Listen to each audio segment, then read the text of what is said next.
Basically होता ये है कि जब भी कोई केस सिविल कोर्ट में फ़ाइल किया जाता है, सूट फॉर स्पेसिफिक परफॉर्मेंस या एटसेट्रा, इसके रिलेटेड कोई और केस, तो उसके लिए कोर्ट जो है वो बकिया रकम को सबमिट करने के लिए ऑर्डर पास करती है। तो कोर्ट्स ने डिसीजन भी किए, डिग्रियां भी की, उसके बाद ख़जाना ब्रांच ने भी उसको इशू किया, फिर एडवोकेट जनरल अपना जो होता है अकाउंटेंट जनरल ऑफिस, वहाँ से उस पेमेंट को रिलीज़ भी किया गया। वो पेमेंट्स का करोड़ों रुपये का फ्रॉड हुआ, जिसकी बाबत FIRs रजिस्टर्ड हुई। 3 मुलजमान जो हैं वो गिरफ्तार हुए हैं। बाकी 2 मुलजमान नदीम हैदर, मोहम्मद हसन, वो अभी तक ऑफ द स्क्रीन है, वो पता नहीं कहाँ है, उनको मार दिया गया है या उनको कहीं गायब कर दिया गया है, इलीगल डिटेन किया हुआ है।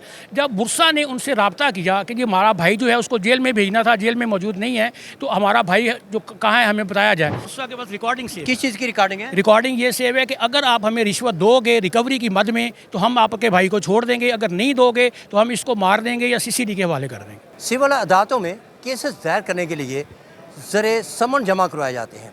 लाहौर की अदालतों में ज़रे समन जमा जो हुए उसमें करोड़ों रुपए का फ्रॉड हुआ, जिस पर मुकदमा दर्ज हुआ, और ये मुकदमा दर्ज हुआ एंटी करप्शन में, और एंटी करप्शन ने मुलाजमीन को गिरफ्तार किया, जिसमें अहलमद भी शामिल थे। और अहलमद जो हैं उनसे तफ्तीश की, उनका रिमांड लिया, जिस्मानी रिमांड लिया गया। लेकिन एक ऐसा अहलमद भी है जिस पे इल्ज़ाम तो है कि उसने फ्रॉड किया, लेकिन जब उसकी तफ्तीश जारी थी तो उसके वर्सा से एंटी करप्शन वालों की जानब से उस पर इल्ज़ाम लगाया जाता है कि उन्होंने वर्सा से करोड़ों रुपए रिश्वत मांगी, और वर्सा को कहा कि अगर वो रिश्वत नहीं देंगे तो इस मुलज़म को मार देंगे या CCD के हवाले कर देंगे। मुलज़म गिरफ्तार तो हुआ लेकिन जेल नहीं गया, रिमांड के बावजूद जेल नहीं भेजा गया, और जिसके बाद जब मुलज़म के हवाले से लवाहकीन को पता चला कि वो गायब कर दिया गया है, तो लाहौर हाई कोर्ट में उसकी हब्से भेजा, उसकी बाजियाबी के लिए अदालत से रुजू किया गया, और अदालत में जो डायरेक्टर्स हैं उन्होंने आके बताया कि मुलज़म फ़रार हो चुका है, जिस पे अदालत ने एंटी करप्शन से आइंदा समात पे तफसीली जवाब तलब किया है कि मुलज़म कैसे भाग गया, उसके हवाले से अदालत को आगाह किया जाए।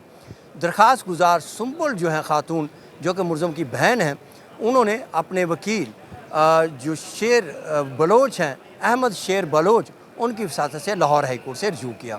इसी हवाले से हम बात करेंगे अहमद शेर बलोच से। जी बताएं कि ये केस है क्या, ज़र समन के हवाले से फ्रॉड का मामला क्या हुआ सिविल कोर्ट? बेसिकली होता ये है कि जब भी कोई केस सिविल कोर्ट में फ़ाइल किया जाता है, सूट फॉर स्पेसिफिक परफॉर्मेंस या एटसेट्रा, इसके रिलेटेड कोई और केस, तो उसके लिए कोर्ट जो है वो बकिया रकम को सबमिट करने के लिए ऑर्डर पास करती है। जब वो ऑर्डर पास करती है, केस में पैसे सबमिट किए जाते हैं, उसके बाद वो फिर जब फैसला होता है तो जो डिसीजन करती है कोर्ट, वो जिसके हक़ में फ़ैसला होता है वो फिर डिग्री उसकी फेवर में कर दी जाती है। पैसे जो है वो जो जमा करवाए जाते हैं उसको ज़र समन कहते हैं। वो ज़र समन जमा तो करवा दिया, उसके बाद अच्छा, लाहौर की अदालतों में फ्रॉड कितना हुआ और किस तरह हुआ? इसमें बेसिकली ये करोड़ों रुपए का तकरीबन फ्रॉड हुआ है। इसमें हुआ ये कि अमला मिल के को मिली भगत करके, वहाँ पर जो अहलकारान हैं वो मिली भगत करके एक उन्होंने फ़ेक डॉक्यूमेंट्स तैयार करवाते हैं, बेसिकली करवाने के बाद उन्होंने एक फ़ेक किस्म का बंदा जो है उसके नाम जो है मुख्तार ख़ास तैयार करवाया। उसकी बेस पे उन्होंने उसको वो शो किया कि बेसिकली लवाहिक ये है, पेमेंट इसको मिलनी चाहिए। तो कोर्ट्स ने डिसीजन भी किए, डिग्रियाँ भी की, उसके बाद ख़जाना ब्रांच ने भी उसको इशू किया, फिर एडवोकेट जनरल अपना जो होता है अकाउंटेंट जनरल ऑफिस, वहाँ से उस पेमेंट को रिलीज़ भी किया गया। वो पेमेंट्स का करोड़ों रुपये का फ्रॉड हुआ, जिसकी बाबत FIRs रजिस्टर्ड हुई। और इसमें कितने मुलज़म गिरफ्तार हुए? इसमें बेसिकली 3 मुलजमान जो हैं वो गिरफ़्तार हुए हैं, जिसमें एक नदीम हैदर है, एक मोहम्मद हसन है, ये अहमद थे, और एक कोई और पर्सन है जिसका नाम राना कैस है, वो जुडिशल लॉकअप में है। यानी एक जेल में चला गया और 2 एंटी करप्शन की हिरासत में है, और एक मुलज़म जो है उसके लिए आप लाहौर हाई कोर्ट से में आए।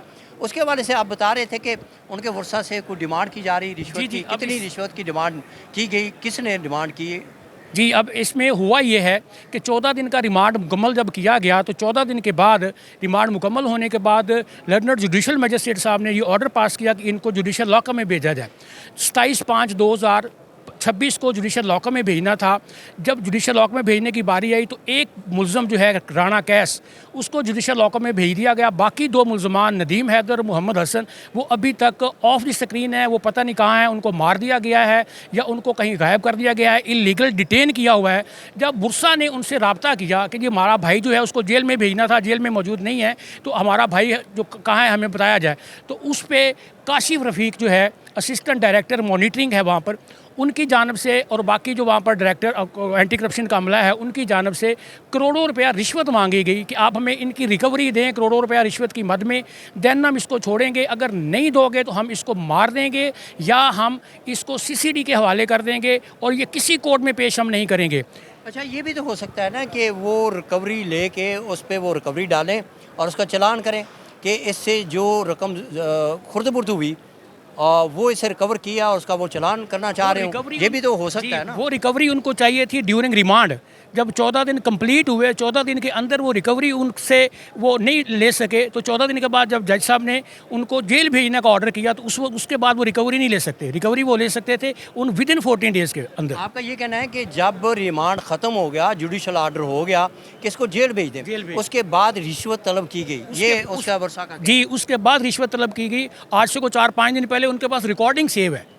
अच्छा, रिकॉर्डिंग भी है? बुरसा के पास रिकॉर्डिंग सेव। किस चीज़ की रिकॉर्डिंग है? रिकॉर्डिंग ये सेव है कि अगर आप हमें रिश्वत दोगे रिकवरी की मद में तो हम आपके भाई को छोड़ देंगे, अगर नहीं दोगे तो हम इसको मार देंगे या CCD के हवाले कर देंगे। ये जो रिकॉर्डिंग आप बता रहे हैं ये किसके पास है और इसमें जो कहा है कि हमें रिश्वत दें, रिश्वत नहीं दें, पैसे दें, रिकवरी दें वरना इसको मार देंगे, ये किसकी तरफ से कहा गया और रिकॉर्डिंग किसके पास? ये रिकॉर्डिंग जो है, जो पटिशनर है यहाँ पर, कंप्लेनेंट जो है सुंबल रज़ाक, सुंबल जुल्फ़कार जो डैटी न्यू की बहन है, उसके पास रिकॉर्डिंग मौजूद है और उसको कहा गया और काशिफ रफ़ीक की जानिब से कहा गया। काशिफ रफ़ीक जो है असिस्टेंट डायरेक्टर एंटी करप्शन है, उसकी जानिब से कहा गया। अच्छा, आप लाहौर हाई कोर्ट आए उसकी बाजियाबी के लिए, तो यहाँ पे समाअत क्या होगी? अब इस लाहौर हाई कोर्ट में जब बाजियाबी के लिए आए तो लास्ट डेट ऑफ हियरिंग पे ऑनरेबल कोर्ट ने रिपोर्ट तलब की थी।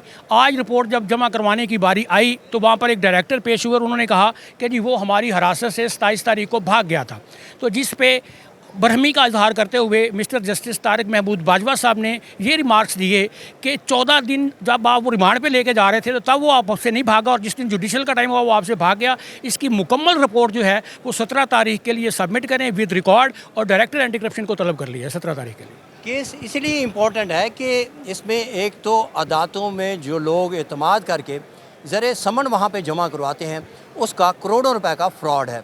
दूसरी बात, इसमें मुलज़मान गिरफ्तार हुए, रिमांड हुआ और रिमांड के बाद दूसरी बड़ी बात कि एंटी करप्शन की जानिब से उनसे रिकवरी के नाम पे रिश्वत तलब की गई और ये रिश्वत उस वक्त तलब की गई बकौल बुरसा के जब रिमांड ख़त्म हो चुका था और एंटी करप्शन के पास ये इख्तियार नहीं था कि रिकवरी के नाम पे कोई रकम उनसे तलब करें। तो अदालत ने आज इस पर बड़ा हुक्म जारी किया है कि आइंदा समाअत पे डायरेक्टर एंटी करप्शन से रिपोर्ट तलब की है कि मुलज़म कैसे भागा, कैसे फ़रार हुआ। आइंदा समाअत पे तफसीली रिपोर्ट पेश की जाए।